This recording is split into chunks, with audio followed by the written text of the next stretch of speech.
New on Eyewitness News, a call to action to help those with criminal records get jobs by erasing those records. A large percentage of people with nonviolent offenses cannot find work, and that's why a nonprofit group is pushing for legislation to give them a clean slate. Our chief Capitol reporter Susan Raff has the reaction to this proposed bill. At the beginning of my own recovery, one of the biggest obstacles I faced was finding a job.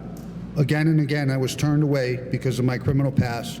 Richard Del Valle struggled with a life of drugs and crime. Now he is clean. He went back to school and now runs several recovery houses to help others who are trying to regain control of their lives. 60% of those incarcerated remain unemployed 1 year after their release, and formerly incarcerated men earn roughly 40% less. Connect, congregations organized for a new Connecticut, wants to make it easier for some with criminal records to be more successful. They support legislation which would totally wipe out their records. A clean slate would be given to those who do not return to crimes 3 years after misdemeanors and 5 years after nonviolent felonies. A criminal record can also prevent some from achieving their goals. Roxbert King has a criminal record, but she says that goes back to the late 80s. For the past 12 years, I've been out of trouble, working.